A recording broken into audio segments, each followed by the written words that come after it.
Je crois qu'on ne pourra jamais être blasé de ce moment où on ouvre la boîte aux lettres et on découvre le fruit d'un an de travail comme ça qui nous arrive par la poste et qui sent encore l'encre d'imprimerie toute fraîche avec le petit mot de l'éditeur. Donc quand on reçoit son album comme ça, c'est un immense plaisir. C'est toujours la concrétisation d'un gros travail.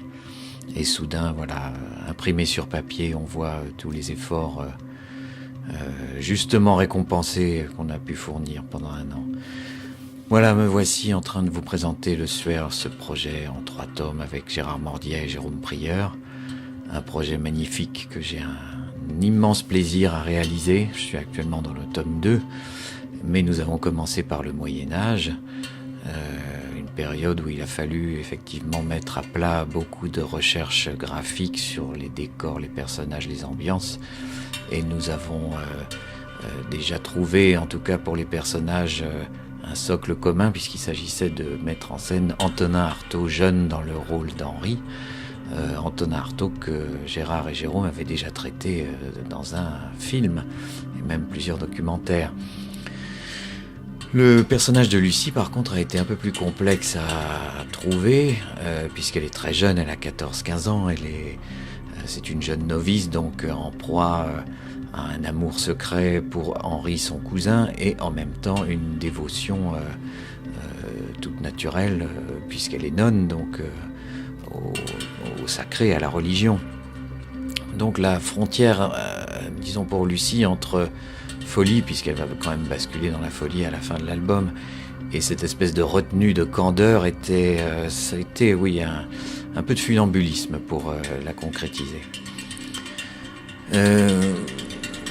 Comment dire, toute cette phase préparatoire, ça a été aussi beaucoup de crayonner, d'ébauches comme ça au pinceau assez libre. Je m'y suis tenu en tout cas pour les premières pages. Après j'ai pris mon envol de manière un peu plus confiante, mais en tout cas pour les 10 premières, oui, ça a été quelque chose d'assez rude à mettre en place. Pas tant par disons le récit, mais plus par la sobriété qu'il fallait que ces pages dégagent, en tout cas, puisqu'on est dans un récit qui est assez lent, qui se passe dans la neige au Moyen-Âge, à l'époque de la peste. Il fallait donc trouver vraiment un ton à la fois très fourni en détail et en même temps très sobre.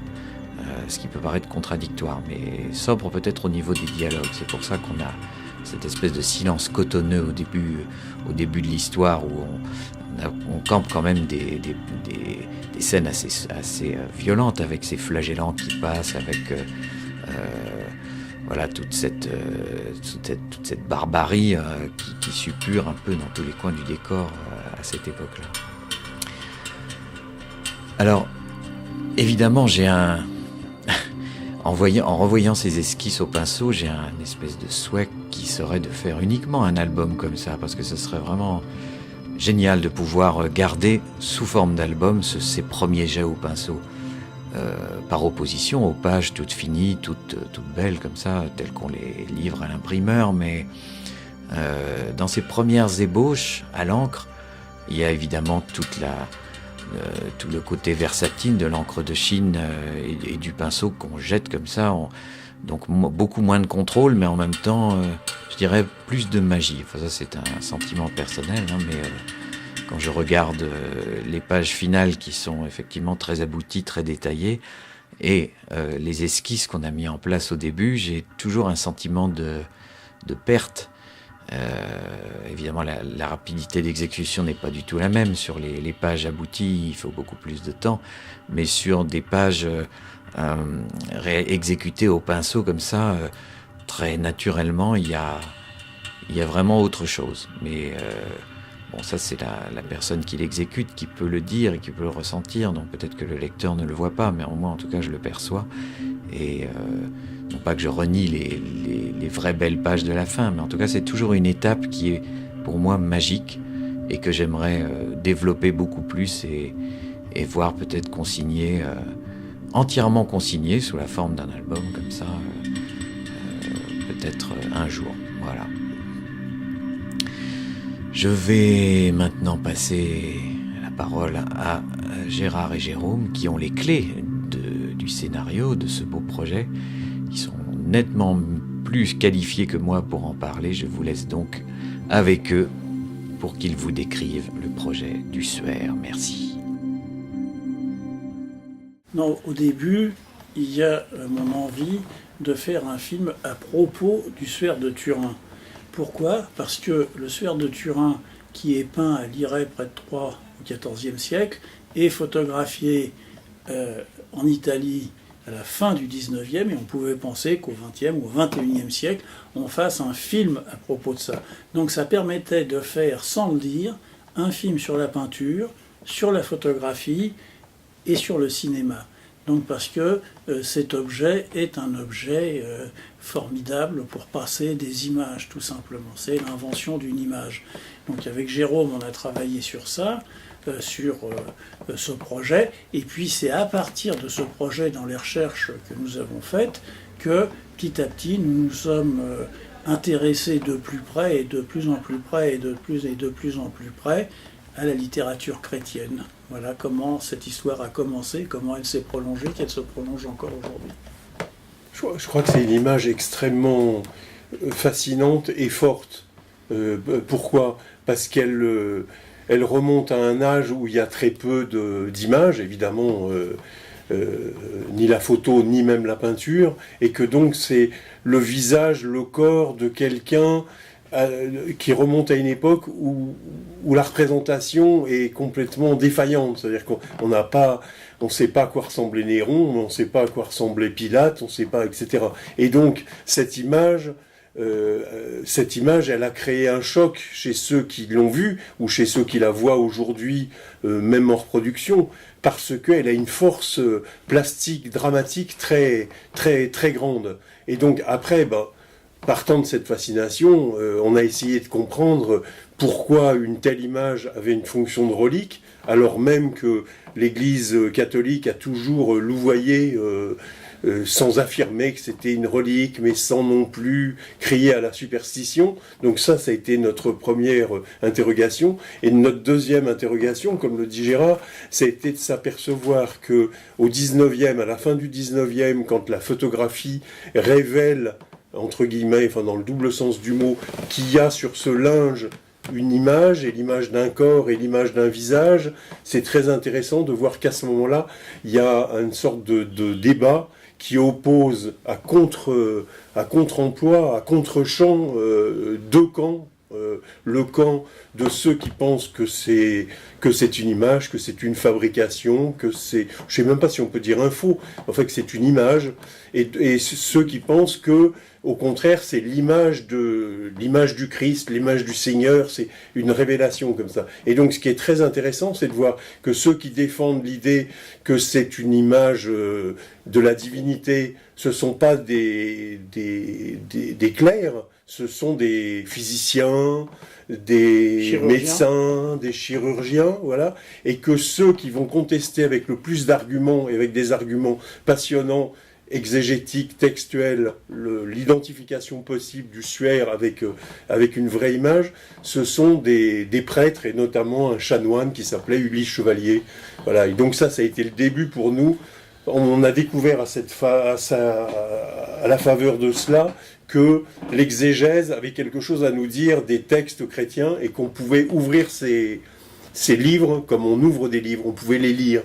C'est pas loin de nous l'idée de démonter une supercherie, oui, c'est pas ça. Il n'y a pas de supercherie, voilà. D'ailleurs, ça a été peint, enfin je dirais simplement pour faire adorer et admirer une image du Christ. Alors, ça avait, ce qui est très intéressant, c'est que c'est, d'une certaine manière, la prémonition du cinéma.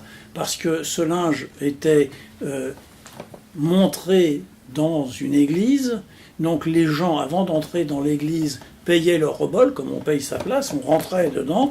Une fois que tout le monde avait payé, était rentré, sans doute chantait-on un cantique ou quelque chose comme ça. Puis le Suaire était très lentement hissé à la lumière de chandelles.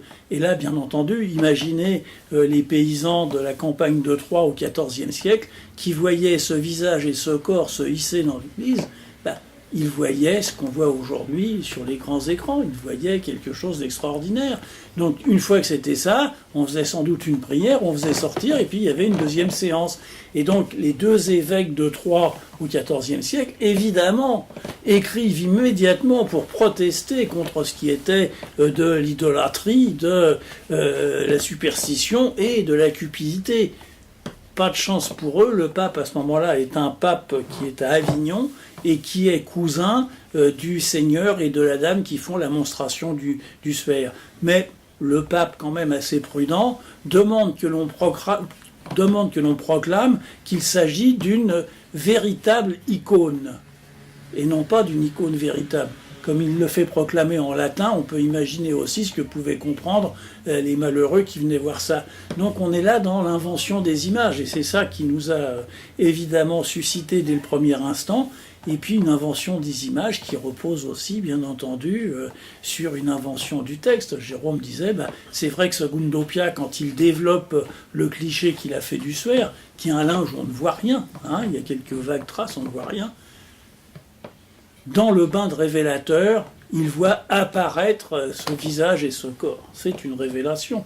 Je veux dire, il tombe à genoux, sans doute, il a vu quelque chose que personne n'avait vu avant lui. Donc tout ça, c'était sur tout ce travail-là. Et juste un mot sur Ulysse Chevalier qui, dès la publication des photos de Segundo Pia, Ulysse Chevalier enseignait l'onomastique à la Cato, un prêtre, et tout de suite il met en évidence une impossibilité majeure. Dans l'Évangile selon Jean, et il précise que le corps que l'on nous montre a été supplicié tel qu'il est décrit le supplice de la crucifixion dans Jean. Or, dans Jean, c'est différent de Marc, Matthieu et Luc. Donc, comme il dit, en bonne logique, il ne faut considérer que Jean. Et il met tout de suite là un grand problème, c'est que dans Jean, il n'y a pas de sphère, mais des bandelettes, ce qui amène d'autres discussions, etc. Bref, on est rentré là par l'image et on s'est retrouvé dans la littérature.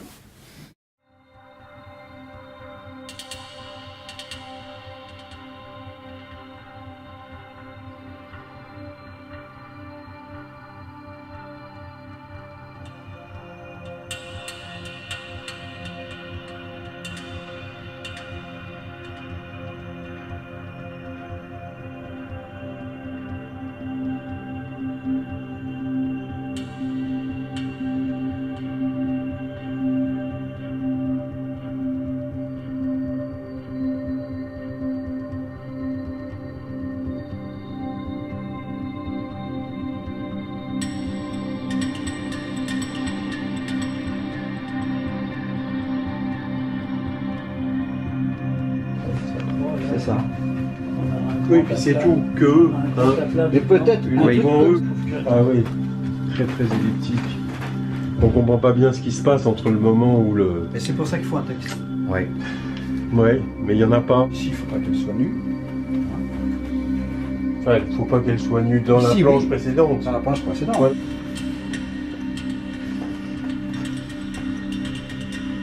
Alors voilà la fin.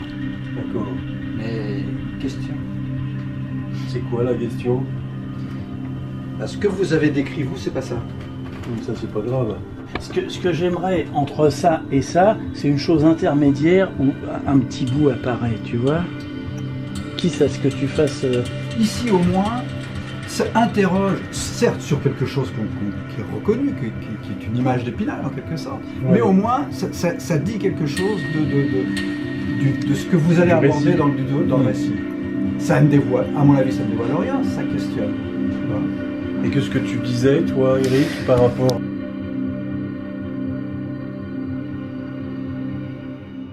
Si c'est une série en 3 tomes, c'est que pour nous, le scénario est un scénario en 3 temps, en 3 époques. Ces époques, elles auraient pu être ventilées autrement, mais il se trouve que là, elles suivent une progression chronologique. Première époque, on est au XIVe siècle, on est au moment où cette image va apparaître. C'est ce qui est vrai historiquement. Cette image, elle apparaît au XIVe siècle. Je dis apparaît sans préjuger de son processus de fabrication. Première époque, le Moyen-Âge, la fin du Moyen-Âge, le XIVe siècle. Deuxième époque, l'extrême fin du 19e siècle en Italie, à Turin, au moment d'ailleurs simultanément où le cinéma vient d'être inventé. Pourquoi l'extrême fin du 19e siècle? Parce qu'un photographe, Secondo Pia, un photographe de Turin, prend en photo ce suaire, ce linge qui a subi beaucoup de vicissitudes, et la photographie, le négatif de la photographie révèle une image qu'on n'avait pas vraiment vue jusque-là. Et donc il y a un choc, enfin comme le dit Gérard, il y a tout à coup une révélation qui se produit. Et puis troisième époque, disons maintenant le XXIe siècle, on imagine qu'une cinéaste aujourd'hui, aux États-Unis par exemple, veut reconstituer une vie de Jésus, et donc se pose les questions de la représentation, notamment de la crucifixion. Comment le suaire va devenir, dans cette troisième époque, une sorte d'écran sur lequel vont se projeter un certain nombre d'images et de questions qu'on aura évoquées dans les époques précédentes. Notamment sur le fanatisme peut-être aussi. Ah ben oui, parce que ça met en cause le fondamentalisme, l'idolâtrie, c'est-à-dire ces tentations des religions monothéistes à prendre les textes pour argent comptant, à les prendre à la lettre et à considérer que toute trace est une trace de la divinité. Et donc il s'agit là, dans ces trois albums, du christianisme, d'une version particulière du catholicisme, mais on peut évidemment penser à d'autres religions monothéistes qui ont été dans l'histoire tout aussi sanglantes et violentes que l'a été le christianisme. Moi, j'ajouterais une chose, c'est que la particularité de ces trois époques, c'est de ne raconter qu'une seule histoire, et au fond avec les mêmes personnages. C'est-à-dire que le personnage principal, qui s'appelle Lucie, qui est une novice dans un lazaret, dans un hôpital au Moyen-Âge, devient Lucia en Italie, mais c'est la même, et elle est la fille d'un dignitaire italien. Et puis au XXIe siècle, elle devient Lucie avec un Y, qui est la cinéaste enceinte de cette histoire. Pourquoi enceinte? Parce que dans la première époque, bien entendu, elle est vierge. Dans la deuxième époque, elle a une grande histoire d'amour avec un député socialiste. Et puis dans la troisième époque, elle est enceinte. C'est-à-dire l'histoire de cette femme est racontée, puisque celui qui est le prieur au Moyen-Âge devient son père en Italie, puis le producteur du film au XXIe siècle. Et celui qui est son cousin, fou amoureux d'elle, qui est un évêque de Troyes au Moyen-Âge, devient le député socialiste avec qui elle connaîtra l'amour en Italie, et devient l'acteur qui jouera le rôle de Jésus dans le film qu'elle réalise. Donc on ne raconte qu'une seule histoire, mais on raconte aussi, et de façon, je dirais, secrète finalement, l'histoire de Jésus, puisqu'à la fin elle est enceinte et elle finira par accoucher dans le désert. Là tu la vendras cher. Voilà. Mais elle est comme ça, ce qui permet de bien voir son visage. Oui. Et là, ici, tu vois le visage qui est sur le sphère. Et donc, on a le feu autour, on a, tu vois, les feux de l'enfer, etc. À mon avis, ça marche. D'accord. Donc,